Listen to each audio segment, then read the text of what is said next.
우리 좌우 앞뒤로 한번 인사했으면 좋겠습니다. 예수님께서 부활하셨습니다. 그래서 부활하셨습니다. 한 번 더 인사했으면 좋겠습니다. 구원의 삶을 누립시다. 구원의 삶을 누립시다. 네, 오늘은 길 잃음 길 찾음으로 함께 말씀을 나누고자 합니다. 우리가 함께 읽은 말씀은 요나서 4장 1절에서 4절까지 말씀이었지만 11절까지 말씀을 함께 이렇게 다루도록 하겠습니다. 등산을 하다 보면은 입구에서나 또한 중간에서 보면 이정표가 나오게 됩니다. 어떠한 길로 가야 되는지, 또한 현재 위치가 어디에 있는지, 정상으로 목표지로 가기 위해서는 어떠한 길을 걸어가야 되는지를 알려주고 있습니다. 그리고 그 길이 쉬운 길인지 어려운 길인지도 나타내고 있습니다. 하지만 간혹 보면은 그 정해져 있는 길 말고도 특별한 길을 걷고 싶어서 걸어가는 사람들도 있습니다. 그렇게 되면은 자신이 있는 사람들은 정확하게 정상에 가겠지만, 그렇지 않으면 날씨로 인해서 또한 한눈판 사이에 다른 길로 가게 되어서 헤매게 됩니다. 그만큼 길을 갈 때에는 나 자신이 어디에 있는지, 그리고 오는 방향으로 가야 되는지, 그리고 바른 길을 걷고 있는지를 점검하는 것이 중요합니다. 많은 신앙 서적을 보게 되면 신앙이라는 그 단어를 길이라는 표현을 많이 하게 됩니다. 신앙의 길. 그렇기 때문에 거기에 빗대어서 보았을 때 우리는 신앙생활을 할 때 어떠한 길을 걸어가고 있는지, 그리고 그 신앙의 길을 걸어갔을 때 우리는 어느 위치에 있고 방향은 맞게 가고 있는지 점검을 해볼 필요가 있다는 겁니다. 그래서 많은 신앙 서적에 보면 우리는 그 신앙의 길을 통해서 어떠한 길을 가는지를 정확하게 판단해야 된다는 것을 알려주고 있습니다. 본문 말씀을 통해서 우리는 그 신앙의 길을 어떻게 걸어가고 있는지, 또한 우리가 서 있는 그 신앙의 길은 어떠한 길인지를 함께 나누었으면 좋겠습니다. 요나서 1장 1절 말씀을 한번 보도록 하겠습니다. 1절 말씀에 보면 여호와의 말씀이 아미떼의 아들 요나에게 임하니라 이르시되 라고 되어 있습니다. 요나는 아미떼의 아들입니다. 아미떼라는 그 단어, 원어 히브리어를 보았을 때는 어떤 말이냐면 진리라는 뜻을 가지고 있습니다. 아미떼라는 뜻을 보면 진리라는 것을 가지고 있죠. 그리고 요나는 어떤 뜻을 가지고 있냐면 비둘기라는 뜻을 가지고 있습니다. 결국 진리를 전하는 비둘기라고 볼 수가 있죠. 요나는 결국에는 하나님의 진리의 말씀을 전하는 자라고 볼 수가 있습니다. 비둘기는 옛부터 말씀을 전하는 데 사용했기 때문이죠. 그렇기 때문에 요나는 하나님께서 세우신 선지자로서 하나님께서 주시는 그 말씀을 붙들고 전해야 되는 선지자로서 또한 그러한 신앙의 길과 사명의 길을 가지고 있다는 것을 볼 수가 있습니다. 그런데 그러한 선지자가 오늘 본문 말씀에 보면 하나님께 화를 내고 있다고 합니다. 하나님을 싫어하며 또한 성내고 있다라고 말을 하고 있습니다. 이렇게 하나님의 말씀을 전해야 되는 요나가 하나님께 화를 내고 있다고 합니다. 여기에서 한글 성경에서는 화를 내다, 성내다라고 볼 수 있지만 히브리어 원어를 봤을 때는 정말 핏대를 세우며 분노하다라고 볼 수가 있습니다. 그만큼 하나님께 분노하고 있다라는 것을 볼 수가 있습니다. 그렇다면 왜 요나가 하나님께 화를 내고 있는지 우리가 1장과 3장의 말씀을 전체를 한번 되짚어 보면서 그 이유를 알아갔으면 좋겠습니다. 요나 1장 2절 말씀을 보면 하나님께서는 요나에게 나타나셔서 니느웨에 가서 악독이 내 앞에 상달되었습니다 라고 말씀을 전하고 외쳐라고 명령하셨습니다. 하나님께서는 요나에게 나타나셔서 하나님의 말씀을 전해야 된다라고 명령하셨습니다. 그런데 요나는 전혀 다른 모습을 보이고 있습니다. 니느웨로 가는 것이 아니라 다시스로 도망가는 모습을 보여주고 있습니다. 그리고 그 다시스로 향하는 배에 타서 결국엔 도망가다 하나님으로 인해서 바다에 가라앉게 되고 또 물고기에게 먹히게 됩니다. 그리고 우여곡절로 하나님께 기도함으로 또 하나님의 자비로우심으로 물고기 뱃속에서 나오게 됩니다. 그래서 요나는 하나님께 다시 명령함을 받습니다. 하나님은 다시 요나에게 나타나셔서 다시 한 번 더 말씀하십니다. 내가 너에게 명령한 것을 그대로 선포하라 라고 말씀하십니다. 요나는 이 말씀들을 듣고 니느웨로 향하기 시작합니다. 3장의 말씀을 보면 니느웨에 가서 하나님의 말씀을 전합니다. 심판이 진노가 너희 앞에 상달되었다라고 합니다. 어떻게 보면은 요나가 정신 차린 것 같고 하나님 말씀에 순종한 것 같이 보입니다. 하지만 요나서 3장 3절에서 4절 말씀을 한번 보겠습니다. 제가 읽어드리겠습니다. 요나가 여호와의 말씀대로 일어나서 니느웨로 가니라. 니느웨는 사흘 동안 걸을 만큼 하나님 앞에 큰 성읍이더라. 요나가 그 성읍에 들어가서 하루 동안 다니며 외쳐 이르되 40일이 지나면 니느웨가 무너지리라 하였더니, 니느웨는 어느 정도 큰 성이라고 했나요? 사흘 정도 걸어야 될 정도로 큰 성이다라고 합니다. 그런데 요나는 어느 며칠 동안 하나님의 말씀을 전했나요? 하루 동안 전했다고 합니다. 4일을 걸어가야지만 그 곳곳에 있는 모든 사람들을 만나고 말씀을 전할 수 있어야 되는 것인데 하루 동안만 말씀을 전했다라고 합니다. 요나가 이렇게 하나님의 말씀을 대충 선포했음에도 불구하고 하나님께서는 니느웨 사람들의 그 모습을 보고 진노를 거두십니다. 니느웨 사람들은 그 대충 전한 그 하나님의 말씀에도 불구하고 자신들의 모습을 통곡하며 회개하며 하나님 앞에 기도합니다. 그리고 하나님은 그 모습을 보시고 진노를 거두십니다. 그리고 그 이후에 오늘 말씀 4장이 나오게 됩니다. 이 모습을 보고 요나는 화를 낸 것입니다. 4장 2절 말씀을 보겠습니다. 여호와께 기도하여 이르되 여호와여 내가 고국에 있을 때에 이러하겠다고 말씀하지 아니하였나이까. 그러므로 내가 빨리 다시스로 도망하였사오니 주께서는 은혜로우시며 자비로우시며 노하기를 더디하시며 이내가 크시사 뜻을 돌이켜 재앙을 내리지 아니하시는 하나님이신 줄을 내가 알았음이니이다. 요나가 하나님 말씀을 피한 이유는 니느웨가 멸망당하기를 원했기 때문입니다. 그런데 요나는 알고 있었습니다.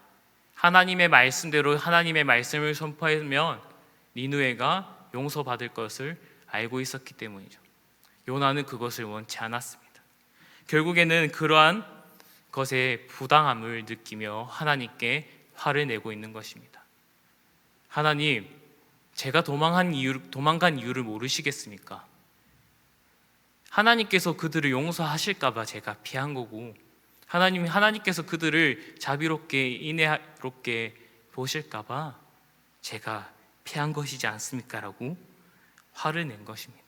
마치 하나님이 잘못된 선택을 한 마냥 하나님께 화를 내고 행동하신 것입니다. 그러한 모습을 하나님께서 하시는 그 모습이 마땅치 않아서 요나는 하나님의 말씀을 피했고 또한 4일 동안 전해야 되는 그 말씀을 하루 동안만 전한 것입니다. 하지만 하나님께서는 요나가 생각한 그 모습대로 행동하지 않으셨습니다. 하나님의 원래 뜻대로 하나님의 원래 계획대로 니느웨를 용서하신 것입니다. 요나는 하나님의 말씀을 전하는 선지자였습니다. 하지만 그가 걸어가야 할 길과 전혀 다른 길을 걷게 되었고 전혀 다른 모습을 보여주었습니다. 하나님께서는 그에게 내려주신 길을 보여주셨고 알려주셨음에도 불구하고 요나는 자신이 맞다고 생각하는 그 길을 걷게 되었고 그 길을 선택하며 나아갔습니다. 결국 자신의 뜻대로 되지 않자 자신의 길이 바르다라는 것이 보여지지 않자 하나님께 화를 내게 되는 거고 결국에 4장 3절 말씀처럼 목숨을 거두어 달라고 고백하기까지 하게 됩니다. 자신이 원하지 않은 그러한 일들이 눈앞에 보이게 되자 하나님, 나의 목숨을 거두어 주십시오라고 합니다. 2장에서는 나의 목숨을 건져 주십시오라고 기도했던 그 요나가 4장에서는 자기가 원하는 모습이 보이지 않자 목숨을 거두어 달라고 고백하게 됩니다. 4절 말씀에 보면 하나님께서는 요나에게 질문을 하십니다. 여호와께서 이르시되 내가 성내는 것이 옳으냐 하시니라. 하나님께서는 질문합니다. 너가 그렇게 화를 내는 것이 정당한 거냐, 바른 일이냐라고 합니다. 요나는 이 질문에 대해서 답변하지 않고 니느웨 성 동편으로 가게 됩니다. 답변을 하지 않고 자신이 다시 한 번 더 니느웨에 대한 결과를 지켜보려고 동쪽으로 나아가게 됩니다. 그리고 멀리서 니느웨가 혹시라도 하나님의 그 변경하심으로 멸망당할까 하는 기대감에 가게 되는 것이죠. 혹시나 나의 목숨을 거두어 달라고 했던 그 하나님, 그 들었던 하나님께서 혹시나 그래도 나를 불쌍히 여기셔서 그 뜻을 다시 돌이킬까 하는 기대감에, 또한 40일 후에 멸망이 있는다고 했으니 그 40일 동안 니느웨 사람들이 또 죄를 지어서 멸망받을 수 있으니까 또 그들의 멸망을 지켜보자, 멸망이 있을 수 있을 것이다 라는 기대감에 니느웨 동쪽으로 가서 니느웨 성을 바라본 것입니다. 하나님께서는 이러한 요나의 모습이 얼마나 안타까웠을까요? 하나님께서는 요나에게 다시 한 번 더 그 요나가 잘못된 길을 걷고 있음을 다시 한 번 더 알려주십니다. 오늘 말씀에 보면 요나는 정말 자신의 신앙관이 뚜렷한 것 같습니다. 자신의 길이 맞다고 생각하며 자신의 그 모든 이기적인 모습을 다 보여주고 있습니다. 하나님께서는 이러한 요나에게 다시 한 번 더 말씀을 하시기 위해 많은 것들을 준비하십니다. 요나가 그 뜨거운 햇빛 아래에서 니느웨 성을 바라볼 때 요나를 위해 또한 박넝쿨을 준비하십니다. 그리고 더위를 또한 피할 수 있게 도와주십니다. 그리고 그 다음 날에는 벌레를 준비하여서 박넝쿨을 없애버리십니다. 그리고 뜨거운 동풍을 준비하셔서 요나가 더욱 힘들게 합니다. 그에 대해서 요나는 또한 이렇게 고백을 합니다. 박넝쿨에 있을 때에는 엄청 기뻐하였지만 또한 뜨거운 동풍과 벌레로 인해 박넝쿨이 사라지자 다시 한 번 더 나의 목숨을 거두어 달라고 고백을 하게 됩니다. 하나님께서는 이러한 요나에게 다시 한 번 더 질문을 하시는데요, 4장 10절, 11절 말씀을 읽어보도록 하겠습니다. 제가 읽어드리겠습니다. 화면 띄워주시겠습니까? 여호와께서 이르시되 내가 수고도 아니하였고 재배도 아니하였고 하룻밤에 났다가 하룻밤에 말라버린 이 박넝쿨을 아꼈거든. 하물며 이 큰 성읍 니느웨에는 좌우를 분별하지 못하는 자가 12만 명이요 가축도 많이 있나니 내가 어찌 아끼지 아니하겠느냐 하시니라.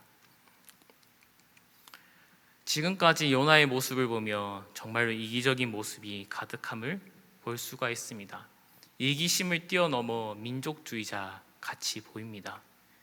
이스라엘 사람들은 구원받아야 되며 악을 행하는 이방인들은 벌을 받고 심판받아야 된다는 것을 가득하게 나타납니다. 그리고 본문 말씀을 봤을 때 자기에게 주어진 그 박넝쿨에는 기뻐하고 다른 이들이 구원받는 것에 대해서는 달가워하지 않습니다. 하지만 하나님께서는 이 요나의 마음을 바라보시고 나의 생각과 나의 뜻은 전혀 다르다라는 것을 요나에게 꾸준히 보여주십니다.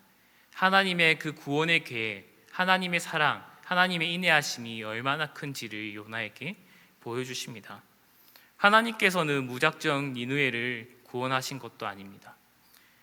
요나서 3장 10절 말씀에 보면 하나님이 그들이 행한 것 곧 그 악한 길에서 돌이켜 떠난 것을 보시고 하나님이 뜻을 돌이키사 그들에게 내리라고 말씀하신 재앙을 내리지 아니하시니라. 이 말씀처럼 말씀의 선포를 듣고 니느웨 사람들은 악을 떠났다라고 성경 말씀은 전하고 있습니다.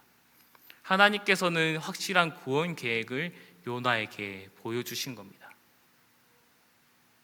무작정 생명이 귀하니까 하나님께서 그들을 구원하신 것이 아니라 하나님의 말씀을 듣고 그들이 변화되었을 때 확실하게 하나님께서는 그 사랑을 더욱더 베풀어 주셨다라는 겁니다. 요나는 하나님의 그 뜻을, 하나님의 그 계획을 보지 못한 것입니다. 단순히 악한 자들을 불쌍히 여겨 구원했다라고만 생각하고 그것이 부당하다라고 생각하여 하나님께 화를 낸 겁니다. 하나님께서는 놀라우신 구원의 계획을 요나에게 보여주신 것입니다. 하나님의 이 놀라운 구원의 계획은 다른 선지자들에게도 보여주셨습니다. 이사야에게도 또한 예레미야에게도 많은 선지자들에게 다시 오실 메시아를 통해 하나님께서 크신 그 구원의 계획이 이러한 것이다라는 것을 보여줬음에도 불구하고 요나는 그것을 받아들이지 못했습니다. 요나서 4장 11절 말씀을 보면 하나님의 질문으로 끝이 납니다. 하나님께서는 내가 어찌 아끼지 아니하겠느냐라고 질문을 하며 요나에게 또한 행동을 요구하십니다. 그런데 안타깝게도 우리는 그 뒤에 요나가 또한 4절 말씀처럼 침묵을 했는지 아니면 다시 뜻을 돌이켜 하나님의 길로 올바르게 갔는지 알 수 없습니다. 왜냐하면 성경에서 다루고 있지 않기 때문이죠. 그렇다면 우리는 어떻게 알 수 있을까요? 알 필요가 없습니다. 중요한 것은 무엇이냐면 이 요나 말씀, 하나님께서는 요나에게도 질문하셨지만 우리에게도 질문하고 계시다라는 겁니다. 그것이 포인트인 겁니다. 요나가 돌이켰고 또한 침묵했는지 중요한 것이 아닙니다. 요나 시대의 때 하나님, 그 하나님이 동일하게 우리에게도 이 시간 질문하고 계신다라는 겁니다. 너라면 어떻게 하겠느냐? 너는 어떠한 모습이냐? 너의 길은 어떠하냐? 우리가 지금까지 요나의 말씀을 읽고 요나를 욕하고 비방했을 것입니다. 어떻게 저러한 사람이 있지? 선지자가 어떻게 저렇게 할 수가 있을까라는 생각을 하게 됩니다. 그런데 중요한 것은 하나님께서 말씀하십니다. 그 모습이 바로 너희 자신의 모습이다. 오늘날 그리스도인들의 모습이다라고 고백하고 있는 것입니다. 누가복음에 보면은 예수님께서 하신 말씀 중에 돌아온 탕자 이야기가 있습니다. 많은 사람들은 돌아온 탕자 이야기를 통해서 그 둘째 아들에만 집중할 때가 많습니다. 그런데 우리는 조금 시선을 돌려서 첫째 아들에게 한번 시선을 맞추었으면 좋겠습니다. 첫째 아들은 둘째가 돌아온 것에 못마땅했습니다.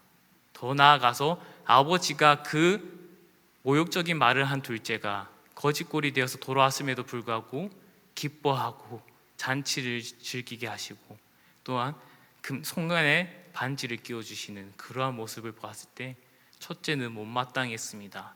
화를 냈습니다. 그리고 아버지께 항의하였죠. 그러한 모습을 보면 정말 오늘 또한 다른 오늘날의 사람들의 모습과 같은 것 같습니다.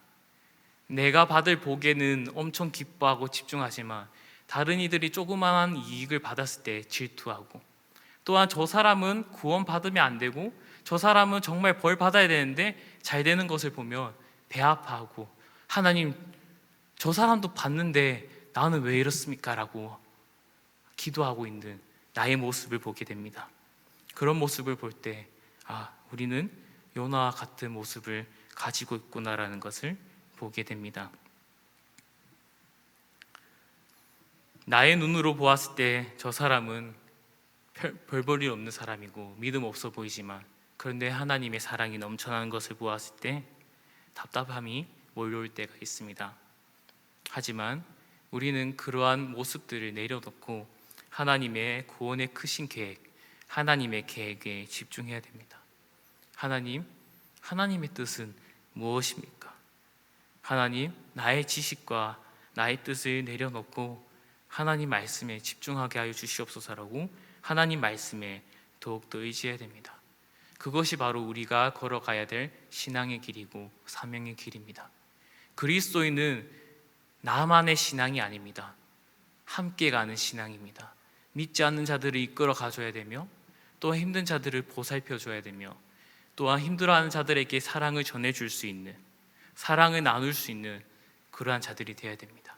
사도행전에서도 성령님이 임하시자 많은 이들이 자신의 물건을 나누고 공용하며 또한 함께 예배 드렸습니다. 그러한 모습이 있어야 됩니다.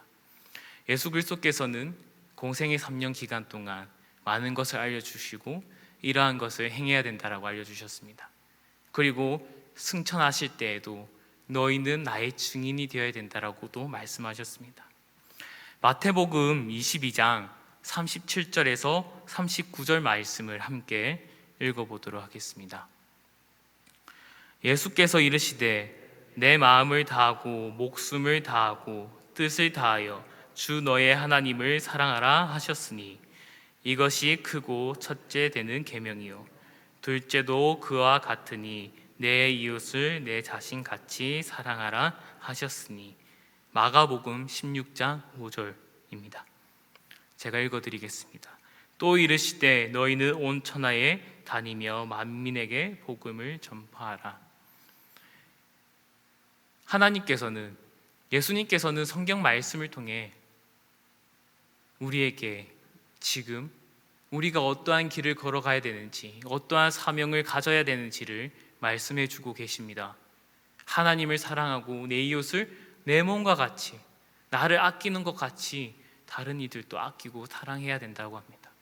그리고 믿지 않는 자들에게 복음을 전해야 되고 그들을 제자 삼아서 하나님의 제자로, 예수 그리스도의 제자로 만들어야 되며, 또한 온 천하 만민까지 성령을 힘입어 증인이 되어야 된다라고 말씀하셨습니다. 오늘은 부활주일입니다. 예수 그리스도의 죽으심과 부활하심으로 우리는 구원을 받게 되었습니다. 그리고 그 구원에 합당한 삶을 살아야 된다라고 예수님께서는 명령하셨습니다. 알려주셨습니다. 그것을 보여주셨습니다. 우리의 두 눈으로. 형상으로 보여주신 것이 아니라 하나님의 말씀 성경으로 우리가 읽을 수 있고 또한 들을 수 있도록 하나님께서는 이 성경을 주셨습니다. 성경을 통해서 우리가 어떠한 길을 걸어가야 되는지, 정확무오한 이 성경을 통해서 우리의 길은 어떠하고 우리는 지금 신앙의 길을 어디에 서 있는지를 체크해보며 되돌아보며 하나님의 뜻을 바라보아야 됩니다. 하나님의 말씀을 통해 하나님의 놀라우신 사랑, 이내 자비로우심을 우리는 바르게 알아야 됩니다. 그리고 예수님께서 명령하신 그 사명, 신앙의 길을 우리는 걸어가야 됩니다. 하나님을 사랑해야 되며 또한 나 자신을 사랑한 것 같이 내 이웃을 사랑해야 됩니다. 그리고 그들이 하나님의 말씀을 들을 수 있도록 전파해야 됩니다. 말씀을 맺겠습니다. 하나님께서 지으신 형상대로 우리는 알맞게 살아가야 됩니다. 하나님께서는 하나님의 형상대로, 모양대로 우리를 창조하셨습니다. 하나님의 뜻과 하나님의 생각으로 우리는 살아가야 되며 하나님의 눈으로, 하나님의 마음으로 이 모든 것을 바라보아야 됩니다. 내 이웃을 바라보아야 됩니다. 나의 생각, 나의 뜻으로 이 세상을 바라보고 다른 이들을 바라본다면 우리는 아직도 우리의 제약된 모습을 눈으로 가리게 되는 것입니다. 제약된 모습으로밖에 볼 수 없게 되는 것이죠. 우리는 날마다 예수 그리스도의 그 보혈로 이 죄를 씻어주시고 우리가 하나님의 그 눈으로 모든 것을 바라보게 하여 주시옵소서.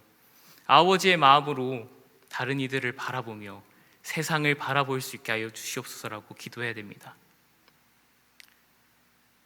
하나님은 나만의 하나님, 우리 믿는 자들만의 하나님이 아니십니다. 온 천하의 주인이시고 온 천하를 다스리시며 또 온 천하를 불쌍히 여기시며 사랑하시는 모든 이들의 하나님이십니다. 그렇기 때문에 우리는 우리의 생각과 뜻으로 보는 것이 아닌 하나님께서 원하시는 삶대로 바라보아야 됩니다. 우리는 하나님의 뜻으로, 하나님의 마음으로 신앙의 길을 다시 찾아야 됩니다. 그리고 그 길을 걸어야 됩니다. 우리의 삶이 신앙의 길을 찾는 삶이 되길 원합니다.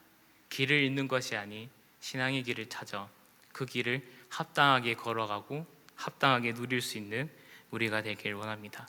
그것이 하나님이 원하시는 모습임을 우리는 기억하길 원합니다. 오늘 부활주일 주님께서 우리를 위해 죽으시고 부활하셨습니다. 또한 죄에서 승리하셨고 우리를 죄에서 건져주셨습니다. 그에 합당한 삶이 우리의 신앙의 길임을 기억하고 걸어가길 원합니다. 이러한 은혜가 사랑하는 성도님들 삶 가운데 주어지기를 간절히 소망합니다. 기도하겠습니다. 하나님 아버지, 부활주의를 통해 우리가 죄인이었음에도 불구하고 하나님의 사랑으로 구원받았음을, 또한 의롭다 칭함을 받았음을 알게 해주심에 감사드립니다. 하나님 아버지, 이 부활의 기쁨, 예수 그리스도의 부활이 우리의 구원이 되었고 우리의 죄에서 건져짐이 되었고 죄에서 승리하였음을 우리가 알게 해주시고 삶으로 고백할 수 있게, 입술로 고백할 수 있게 인도하여 주시옵소서. 하나님께서 주신 우리의 신앙의 길 바르게 잡고 걸어가길 원합니다. 우리가 이기적인 모습을 내려놓고 우리의 눈으로 모든 것을 바라보는 것이 아닌 아버지의 뜻과 눈으로 바라보게 하여 주시고 하나님이 기뻐하시는 삶을 살아갈 수 있도록 인도하여 주시옵소서. 예수 그리스도의 이름으로 기도드리옵나이다. 아멘.